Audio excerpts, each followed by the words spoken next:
Trabajar de noche cambia la manera en que uno mira el mundo. Las luces parecen más frías, los pasillos se estiran como si intentaran esconder algo, y hasta el silencio tiene textura. Quien vigila cuando la ciudad duerme, sabe que la oscuridad no es solo ausencia de luz, es un lugar donde se acumulan ecos, culpas y recuerdos. Hoy te traigo relatos de personas que conocen esas realidades de dentro, veladores, serenos y vigilantes que han sentido en carne propia cómo la noche reclama lo que la ciudad deja atrás. Estos son testimonios, contados por quienes los vivieron. No siempre hay pruebas, pero sí quedan marcas y decisiones que cambian vidas. Si este tipo de relatos te atrapa, suscríbete para no perderte los próximos. Ahora escucha. Estas historias empiezan como trabajos cualquiera y terminan siendo advertencias que nadie esperaba. Mateo tenía 28 años cuando empezó a hacer guardias nocturnas en el centro comercial del puerto. Era diciembre y Veracruz tenía un frío raro, uno que no era solo de temperatura, sino de abandono, el tipo de frío que cala los huesos si además te acompaña la indiferencia. Su turno empezaba a medianoche, y la mayor parte del tiempo eran luces de escaparate, la música que se escapaba débil de alguna sala y el último cliente que olvida algo en la banca. Mateo se acostumbró a la rutina, a la permanencia de lo inerte y desarrolló sistemas. Revisiones cada hora, cerrar puertas, mirar cámaras que mostraban siempre el mismo vacío. Afueras del centro, junto a la entrada secundaria, se formó una escena que se repetía cada noche. Un hombre mayor, envuelto en harapos, dormía encorvado en una caja, a veces con una manta remendada por encima. La gente lo empujaba hacia la acera por seguridad. Los guardias de tiendas le lanzaban miradas de molestia cuando su presencia espantaba a los clientes, y Mateo había aprendido a tratar ese lugar como una zona de no pertenencia. Él cuenta que al principio lo corría con palabras firmes, le decía que no podía quedarse allí, lo alejaba con la luz, con la autoridad que le daba su uniforme. No buscaba hacer daño, solo mantener la operación fluida. No es mi problema, se decía una y otra vez, hasta que una noche dejó de ser una frase cómoda. Hacía una madrugada en la que la lluvia había parado, pero dejó un viento que barría las hojas. Mateo llegó a su turno con la costumbre mecanizada, ronda por los locales, revisar baños, asegurar que todo estuviera en orden. Al volver por la entrada secundaria, notó algo diferente. El anciano seguía allí, más encorvado, el cuerpo rígido como si el frío lo hubiera petrificado. Nadie lo movió durante el día. La logística de la ciudad hacía que esas personas quedaran a los bordes, visibles pero no involucrantes. A Mateo le pareció que respiraba menos, y por un segundo su instinto humano intentó sustituir a la rutina, acercarse, tocarle el hombro, cubrirlo aunque fuera un rato. Pero la costumbre fue más fuerte, y la voz de la eficiencia le dijo que no podía abrir la puerta por seguridad, que ya había procedimientos. Esa madrugada, más tarde, supo que el hombre había muerto a causa del frío. La noticia llegó sin las garantías de un informe, vino en susurros, en el rumor de los encargados de tienda y en el comentario de un vecino que vio a los servicios llegar. Mateo tuvo que escuchar la versión oficial. Hipotermia. Nadie reclamó el cuerpo a tiempo. Lo que vino después no fue una investigación pública ni un titular, fue una secuencia de noches en las que la presencia del anciano se transformó en algo distinto. Al principio fueron pequeños indicios, una sombra en el reflejo de un cristal cuando nadie más estaba detrás, un suspiro que atravesaba el pasillo de la sección cerrada, la taza de café que él juraba haber dejado en la consigna y al volver aparecía en la baranda como si alguien la hubiera movido para estar un rato más cálido. Mateo relata que las cosas se intensificaron en la segunda semana tras la muerte. Se acostumbró a escuchar pasos donde no había pasos y a sentir frío en zonas que las cámaras no registraban. Lo que más lo perturbaba era la sensación de ser observado por unos ojos que no pedían nada material, miraban para ser notados. En una noche en la que las puertas estaban todas aseguradas y la oscuridad parecía una manta tupida, vio una figura a través de la vitrina de una tienda cerrada. No era la forma completa de un cuerpo, sino un contorno que se sostenía en la línea donde la fachada hacía espejo con el pasillo. Se le acercó temeroso. El contorno parecía mirar hacia adentro, hacia los maniquíes vacíos, y después lo volteó a él, como invitándolo a cruzar la frontera entre ver y mirar. La primera vez que la figura habló fue como un roce de brisa, una voz pequeña, sin aspereza, que pronunciaba una frase simple y pesada de culpa. Mateo recuerda las palabras con claridad. Quería que me vieran. Esa fue la cita que condensó todo. No pedía otra cosa que reconocimiento. No pidió justicia ni vuelta atrás, solo una mirada que fuera humana. Mateo sintió entonces algo que no pudo negar, una culpa antigua, no tanto por un hecho puntual, como por la suma de gestos de indiferencia que había acumulado en su trabajo y en su comunidad. A partir de esa noche, cambió su rutina. Empezó a dejar la puerta de servicio ligeramente entreabierta en diciembre. A veces, cuando el frío mordía, ponía una chamarra extra en la banqueta y una taza de café caliente en un vaso desechable. No lo hizo por temor al espectro, sino para reparar un descuido que lo seguía como una sombra. Las apariciones no se convirtieron en ataques, fueron más bien ensoñaciones persistentes, como si la realidad insistiera en mostrarle la factura de su indiferencia. Con el tiempo, Mateo dice que la figura dejó de acercarse tanto. Una madrugada se sentó en la escalera del centro, con la chamarra sobre sus piernas, y sintió que una presencia se acomodaba a su lado. No hubo formato ni flash, solo un aliento que se disipó en la madrugada, y una sensación de que, por primera vez, algo que había sido invisible fue aceptado. «Puedes irte mejor», recuerda que dijo una vez la figura, y Mateo no supo si eran palabras suyas o de su propia conciencia. Lo que sí supo fue que a partir de entonces su actitud cambió para siempre. La reparación fue práctica, simple, humana. Ofrecer abrigo, buscar ayuda, no mirar para otro lado cuando alguien necesitaba calor. Este relato no pretende demostrar que hubo fenómenos medibles. Según su testimonio, lo que se manifestó fue una consecuencia directa de la carga moral que la noche amplifica. La ciudad no siempre tiene herramientas para responsabilizarse de sus desechos. Algunas veces, lo que queda es la medida personal de la culpa y la posibilidad de actuar distinto. Mateo dejó de pensar que su trabajo terminaba al cerrar puertas. Empezó a comprender que en la noche las fronteras entre lo público y lo humano se vuelven porosas y que quienes vigilan pueden elegir ver. Esa misma lección de mirada y responsabilidad reaparece en otro relato que escuché, también protagonizado por un Mateo, no el mismo hombre, sino otro que lleva el mismo nombre. Pero aquí la noche cobra una voz más antigua, la del folclore. En el panteón de un pueblo cercano, la gente aún habla del silbón como una leyenda que advierte a los vivos sobre cómo tratan a los muertos. Cuenta la gente mayor que el silbón es un silbido que se pasea por las tumbas en las noches sin luna, que quien lo escucha debe guardar respeto, porque no es un juego. Mateo, el sereno del cementerio, decía que la mayoría de las historias en el pueblo eran para asustar a los niños o hacer que las parejas dejaran de besarse junto a las lápidas, pero que él conocía el olor del miedo, y que a veces la burla es la manera más sencilla de invitar a la desgracia.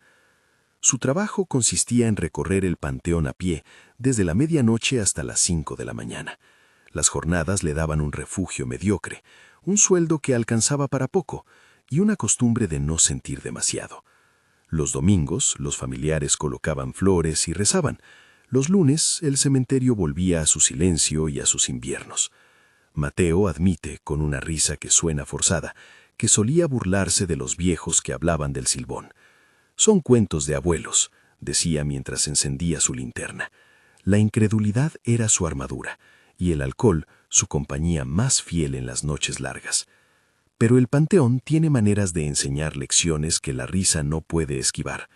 Una madrugada, cuando la neblina se pegaba al suelo como una sábana, Mateo oyó un silbido débil que no encajaba con los sonidos de la ciudad. No era un viento que atravesara la verja.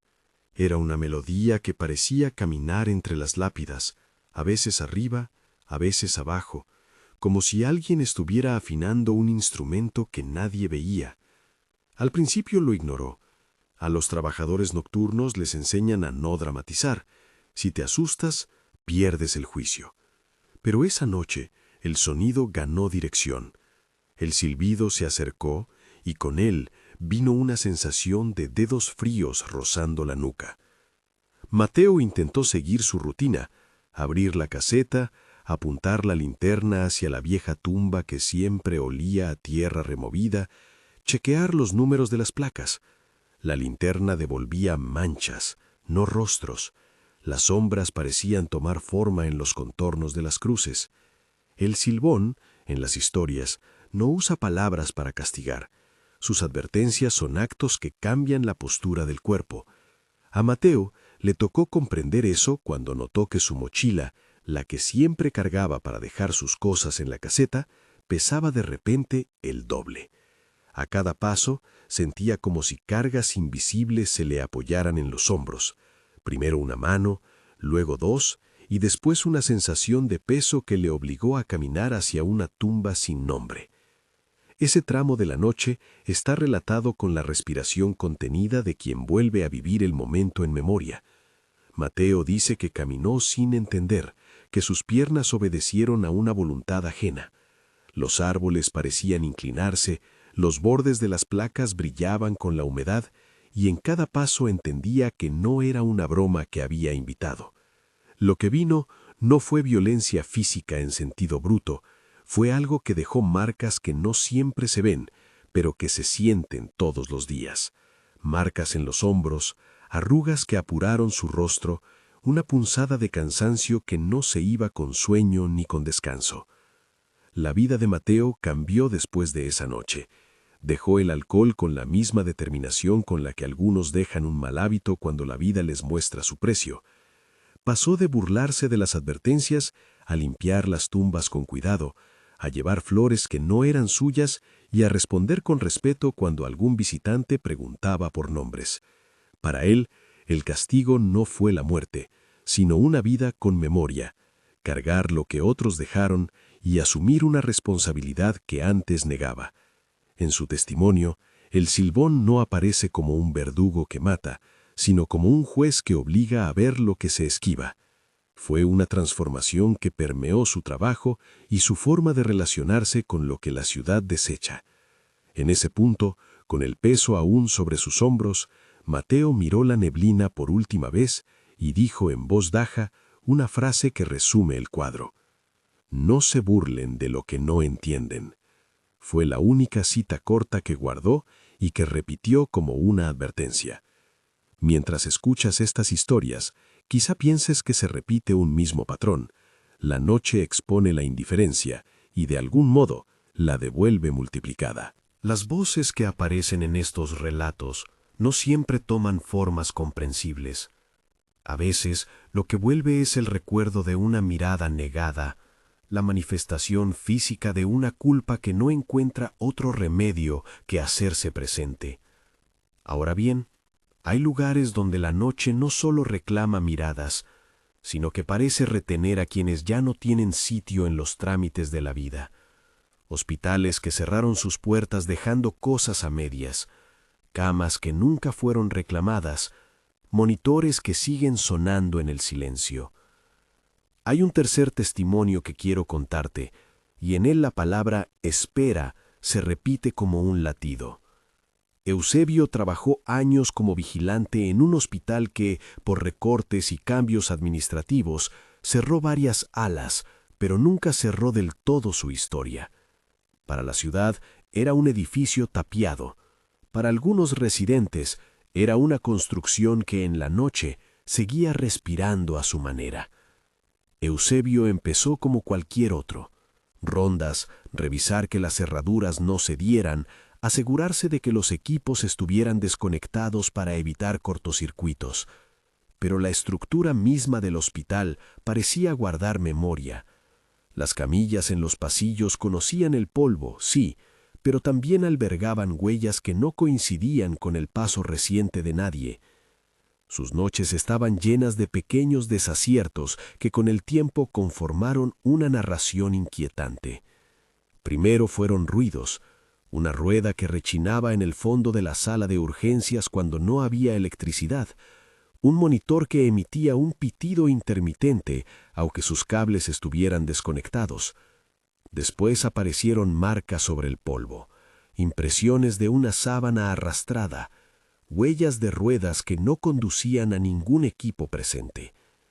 Eusebio cuenta que hubo una madrugada en la que al hacer la ronda encontró una camilla empujada hacia el corredor central, como si alguien hubiera llevado a un paciente a la sala de espera y luego se hubiera ido sin cerrar la puerta. No había huellas humanas recientes. La cerradura no había sido forzada.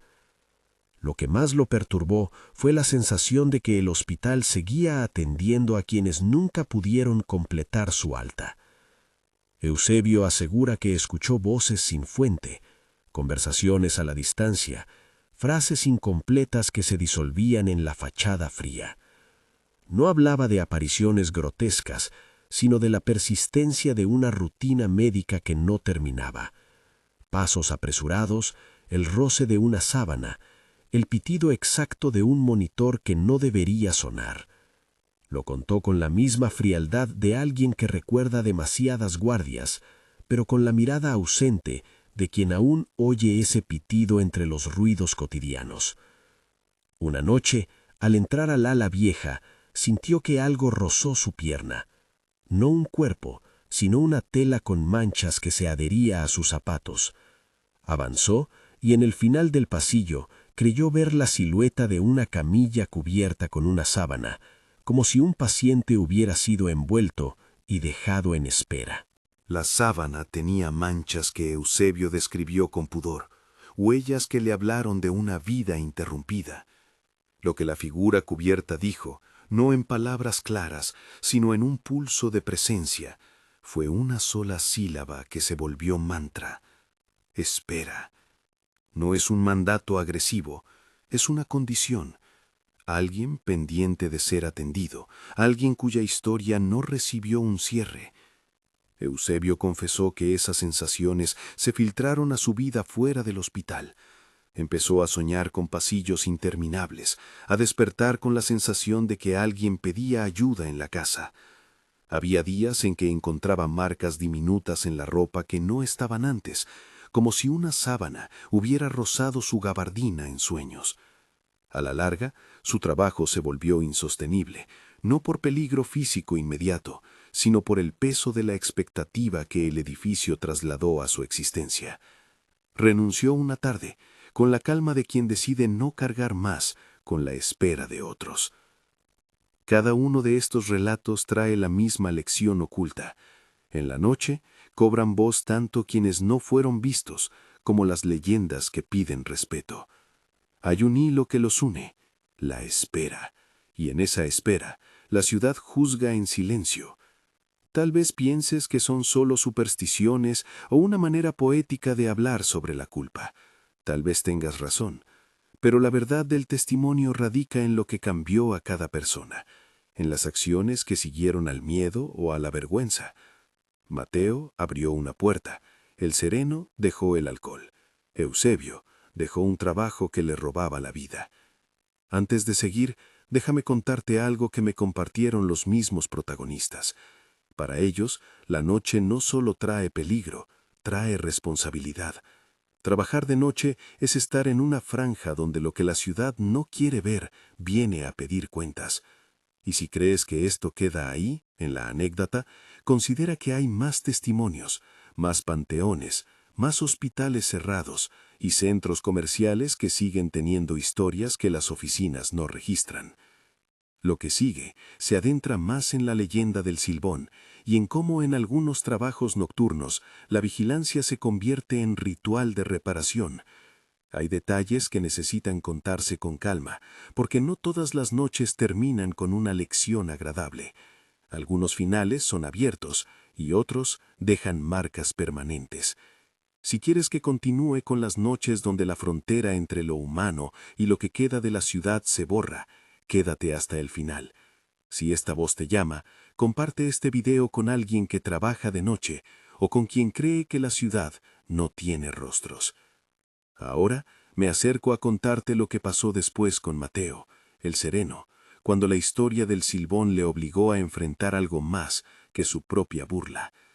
Caminaba una madrugada en la que la niebla se colaba entre las cruces y hacía que las lápidas parecieran fantasmas alineados. Llevaba una linterna, pero su haz se partía en la humedad, devolviéndole sombras que parecían moverse por su cuenta. El silbido regresó. Esta vez no era lejano. Se sentía en la nuca, como si alguien silbara por detrás con la boca junto a su oreja. La voz de la calle no alcanzaba a explicar ese timbre. Era más seco, más viejo, y sabía a tierra. Mateo intentó mantener la compostura. Recordó las advertencias de su abuela, una mujer del pueblo que siempre le decía que no se burlara de las cosas que no entiende. Pero la costumbre de la incredulidad es fuerte, y él se obligó a reírse en voz baja mientras avanzaba. Fue en ese acto de risa donde la historia se torció. Una piedra, su bolsa, alguna cosa invisible, comenzaron a aumentar de peso hasta volverse insoportables. Los pasos que antes eran livianos se volvieron forzados. Cada zancada tenía la sensación de cargar con algo que no le pertenecía. Entonces, sin que nadie le tocara, sintió que sus hombros se hundían por el peso. No era solo carga física, sino algo que encadenaba su responsabilidad a la tumba. No puedo contarte aquí todo lo que ocurrió después, porque la historia tiene momentos que merecen más tiempo y un descanso para respirar.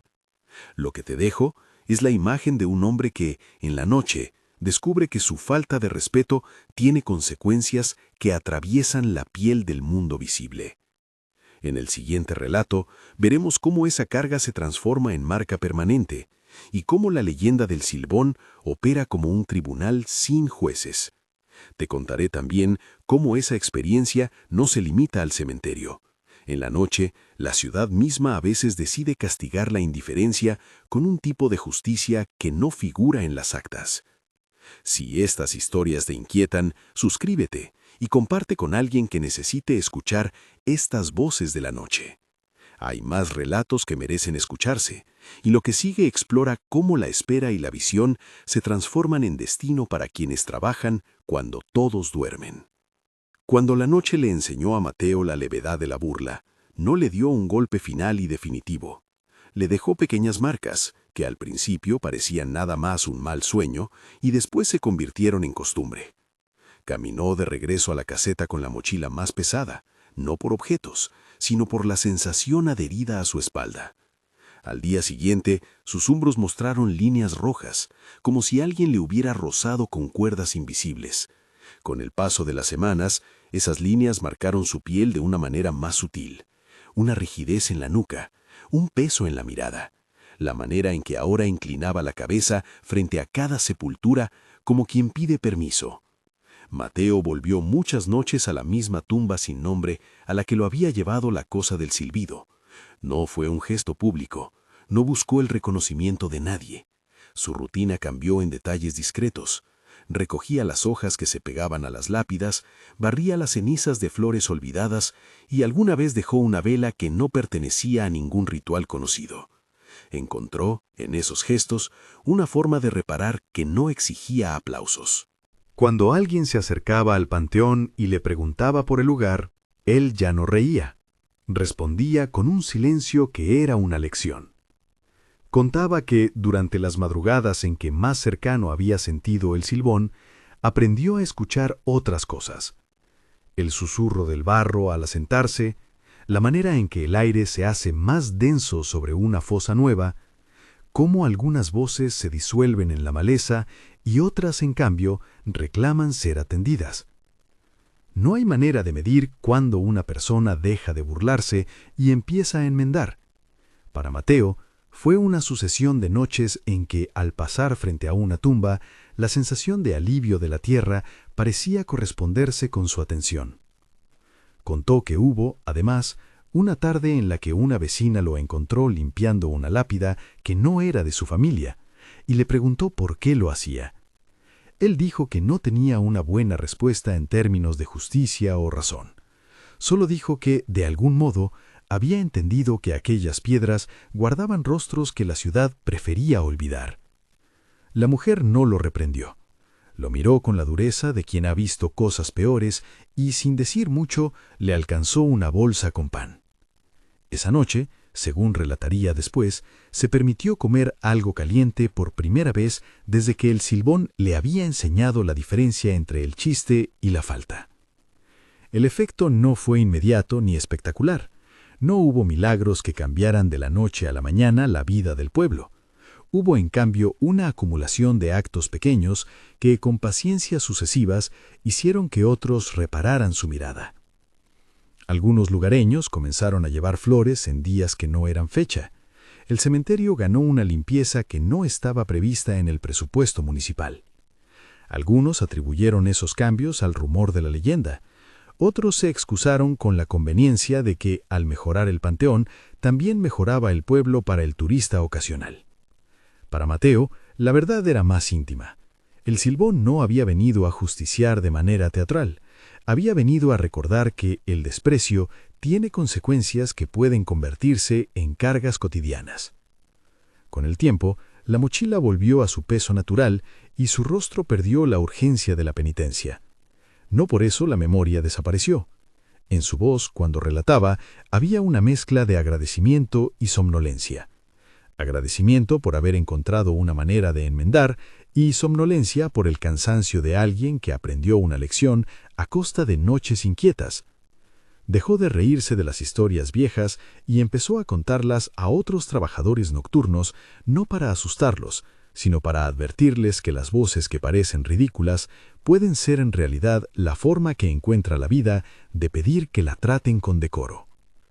Ese mismo hilo, la exigencia de trato digno para lo que la sociedad considera prescindible, aparece con otra textura en la historia de Eusebio, el vigilante del hospital. Si en la plaza y en el panteón la noche reclama miradas, en el hospital la reclamación se presentó como un llamado inacabado. Pacientes que seguían en un limbo administrativo, camas que parecían almacenar historias inconclusas, monitores que replicaban ritmos de una vida que nadie cerró de forma adecuada. Después de renunciar, Eusebio no desapareció como muchos podrían pensar que uno hace cuando abandona un puesto perturbador. Al contrario, su renuncia fue la primera medida visible de alguien que decidió no cargar más con lo que no le correspondía. No buscó premio ni reconocimiento, lo que quería era dejar de oír los ecos que por la noche se convertían en rutina. Durante semanas posteriores a su salida, se quedó con una sensación de vacío en el pecho, como si un lugar que había exigido tanto tuviera todavía alguna parte de él enganchada en la memoria. Empezó a soñar con pasillos que no terminaban, con puertas que se abrían hacia salas llenas de sillas vacías, con voces que hablaban sin interlocutor. A veces, en la madrugada, se despertaba con el sonido de un pitido en la cabeza, y tenía que recordarse a sí mismo que no estaba en uniforme, que no había que contestar a ningún monitor. Su decisión, sin embargo, no fue el final de la historia del hospital. El edificio siguió allí, tapiada por fuera, y según algunos, vivo por dentro en formas que la administración no quería reconocer. Vecinos contaban que en noches de viento escuchaban ruedas chirriando en el patio, aunque el único personal autorizado ya no estaba. Otros decían haber oído pasos cuando pasaban por la fachada. Esas voces se mezclaron con rumores y con la costumbre de que los edificios viejos, por su sola presencia, conservan ecos. Pero para Eusebio, el problema no era el ruido, sino la persistencia de una espera. Figuras envueltas en sábanas, monitores que sonaban para nadie, camillas que aparecían en pasillos como si alguien hubiera salido un momento a buscar ayuda y no hubiera regresado. Hubo, sin embargo, una noche que cerró el círculo de su experiencia y se quedó como un síntoma que le impidió volver con normalidad a su vida. Fue una guardia tardía en la que, al revisar el viejo ala, percibió la sensación de que alguien lo observaba sin prisa. No hubo gesto agresivo, más bien la atmósfera tenía la monotonía de un turno de noche que se repite sin fecha de cierre. Avanzó por el corredor y halló en uno de los cuartos una camilla empujada hacia la puerta, cubierta por una sábana amarillenta. Al acercarse, notó manchas que le hicieron pensar en historias que no tenían que ser descritas con detalle. No vio ningún rostro, pero la presencia se hizo notoria por la densidad del aire. Fue la misma sensación de espera que años de hospital le habían enseñado a reconocer, el modo en que un cuerpo reclama seguimiento. Eusebio relató que aquello lo siguió días enteros. Por las noches, la casa le devolvía los sonidos del hospital. Ruedas sobre madera, el roce de una sábana, voces que dejaban frases a medias. Un día, mientras lavaba los platos, creyó escuchar, detrás de la puerta de su casa, el suave arrastre de una camilla. Se asomó y no había nada.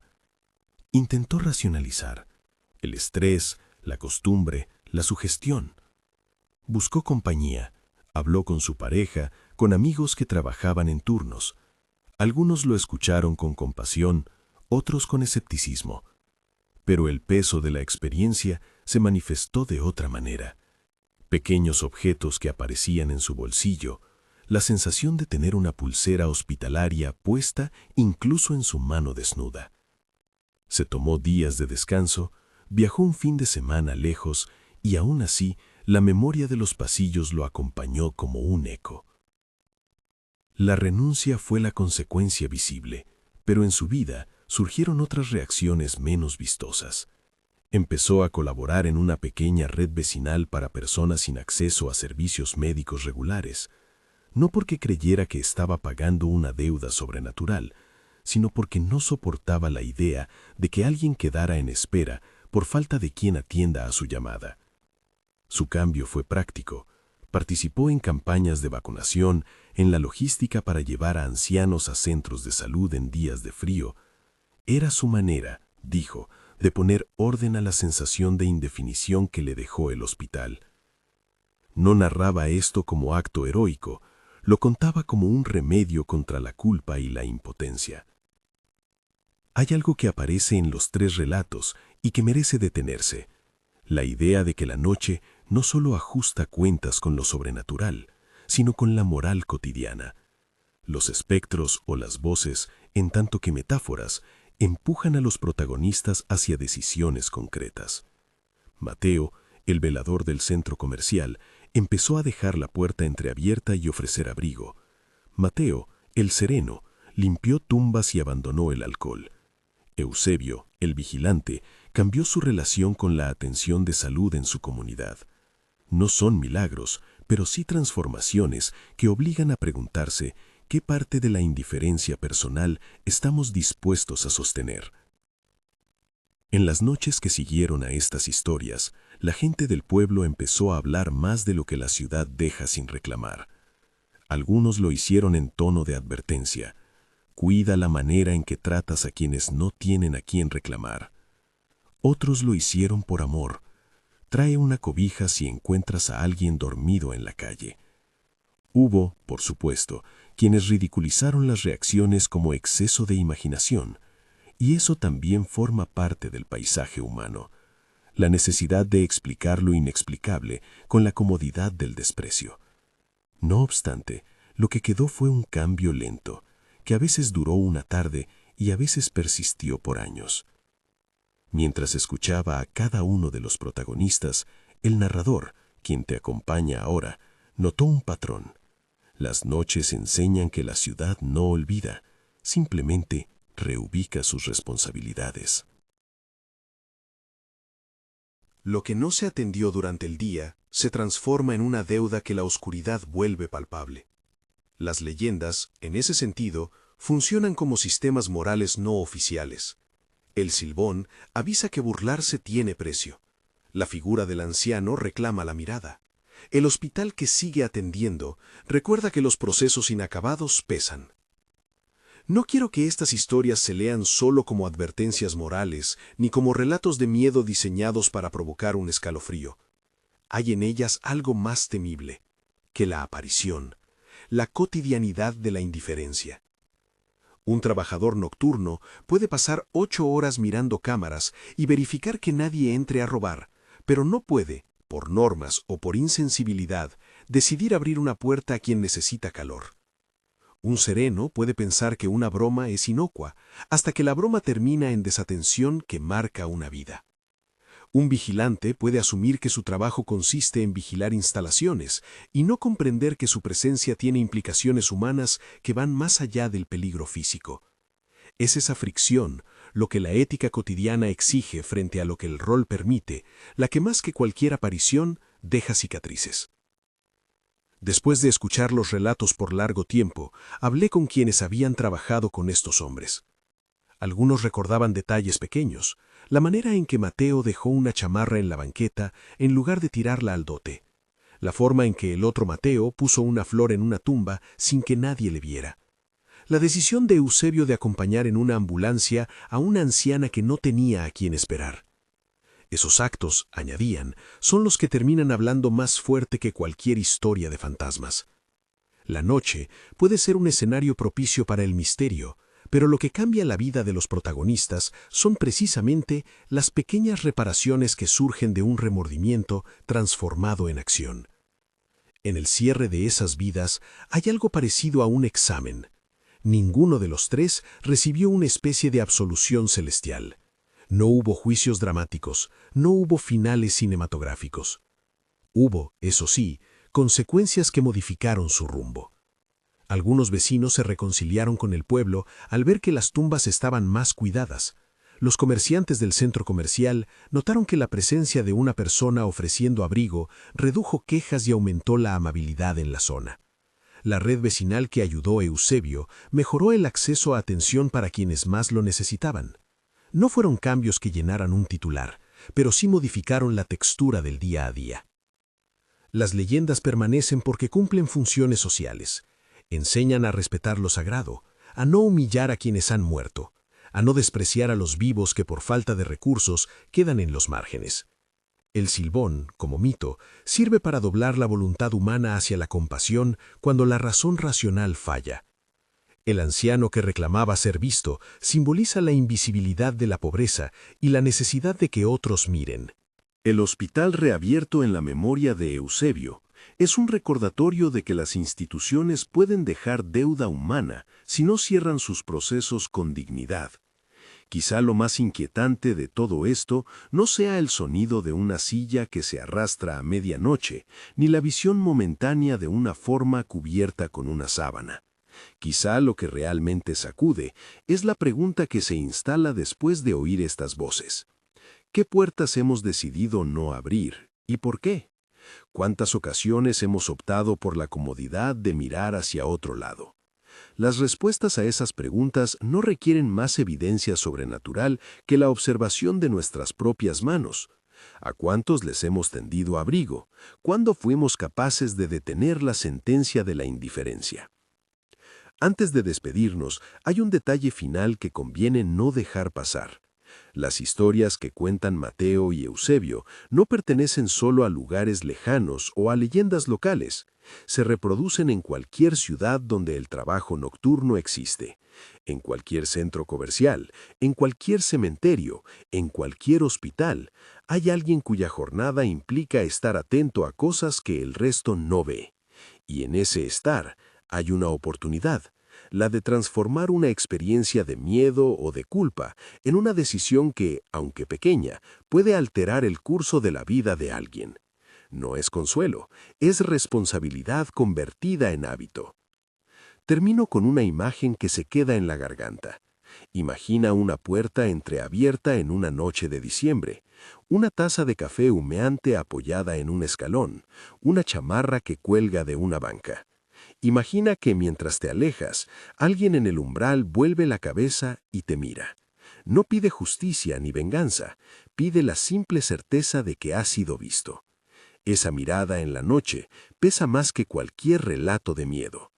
Y si esta colección de voces te dejó algo, sea escalofrío, angustia o un impulso de hacer algo distinto, compártela con alguien que trabaja cuando la ciudad duerme. Comenta cuál historia te inquietó más y suscríbete si quieres escuchar más relatos reales de la noche. ¿Qué puertas estás dispuesto a abrir mañana?